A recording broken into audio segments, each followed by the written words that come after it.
Back when Ryan Poles and Matt Eberflus were introduced to Chicago as the team's new general manager and head coach respectively, Poles said this about building an explosive offense. It starts at the foundation in terms of the O-line and establishing that run game, which then leads to explosive plays. And that'll do it here in Indy as the Colts pick up their first win of the season. So as we're 3 games into the 3rd season of the Poles era, let's examine what he's done to build a unit that he referred to as the foundation of an offense.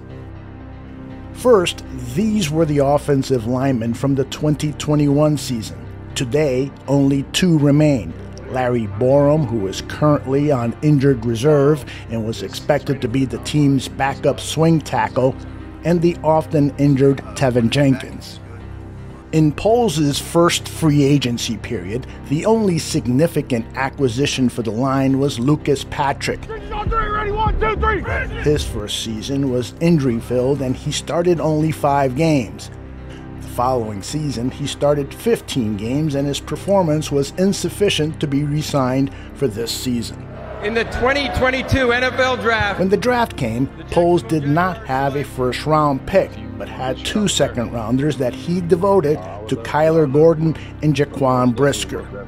Poles has often stated that he religiously follows his board, best player available. With the 51st pick. Unfortunately, Poles had center Cam Jurgens behind Brisker and Gordon on his board. Center, Nebraska. Jurgens was chosen to be the heir to Jason Kelsey, and this is what the future Hall of Famer said immediately after the selection was made. So this is my favorite player in the draft. The Eagles have been using me to evaluate some of the centers coming out, and this guy is a freak athletically. He has the best chance to be a difference maker at the center position. I like this kid a lot, I really do. Jurgens was the 3rd pick after Brisker. The 9th pick was Luke Gadecki. This is one of the nastier offensive linemen with pure power. After a tough rookie season at guard, he was moved to right tackle last season, where he excelled. 6 picks after Poles chose Velus Jones Jr., Bernard Rainman went to the Colts. The thinking on the Austrian-born offensive lineman was that he needed to build bulk before becoming a starter. But Rainman was rushed into duty when Matt Pryor, yes, that Matt Pryor, was benched for poor play. He started 11 games as a rookie, and it wasn't all pretty. But in his 2nd year, Pro Football Focus named him one of 2023's Breakout Players of the Year. Another analytics group, Sports Info Solutions, wrote that he dropped his sack rate from 2.2% to 1.2%. Back to the draft, the Bears had no pick in the 4th round and therefore missed an opportunity to draft Zach Tom, who is playing very well for the Packers. Poles did acquire more draft capital by trading down 4 times, where he invested heavily on the offensive line by choosing Braxton Jones, Zachary Thomas, Doug Kramer, and Jatari Carter.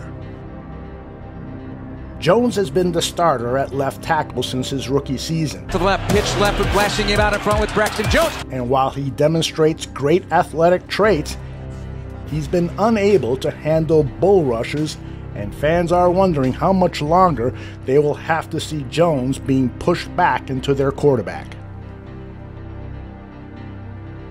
Thomas and Carter are no longer with the Bears, and Kramer is still on the roster, but has taken only 2 snaps in his career. Riley Reif was signed in the summer of that year and played several games. He's currently a free agent. Fast forward to Poles' 2nd offseason.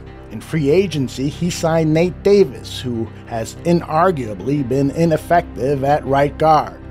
It was even more concerning that the signing pushed Tevin Jenkins out of right guard, a position he was beginning to play at a high level. Since Jenkins moved to left guard, he has not been the same player.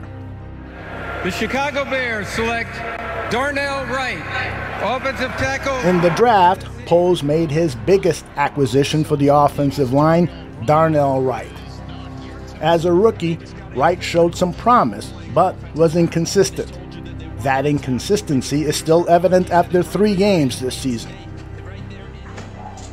The remaining 9 picks of the draft went to other positions. Potential linemen Poles could have invested in were center John Michael Schmitz, guard Osiris Torrance. Both were selected before Zach Pickens, and while neither of them played well in their rookie seasons, there are signs that they will develop into good players. That brings us to this past offseason. The Bears invested free agency dollars on Coleman Shelton and Matt Pryor. Neither has distinguished himself through 3 games. Ryan Bates was acquired for a 5th-round pick. He's currently on injured reserve with shoulder and elbow injuries. One has to wonder if Tyler Biadasz would not have been a much better free agent investment than any of those 3. In the draft, I personally was very excited about the Rome Odunze selection. But there were 7 offensive linemen selected after Rome in round 1, and only time will tell if the Bears should have invested in one of these players. Good offensive lines are not created overnight, but it doesn't have to take years either. For people who point to the Lions' offensive line, arguably the best in the NFL, and say it took them years to build, there's no doubting that. But look at the Kansas City Chiefs offensive line, considered a top 5 line. Every player on the Chiefs offensive line was acquired in 2021 or later. Of course, hindsight is 20/20, but Bears general manager Ryan Poles is paid to have foresight. We'll see how long it takes for him to build an offensive line that can protect Caleb Williams in open running lanes. For Buffon 55, I'm Aldo Gandia.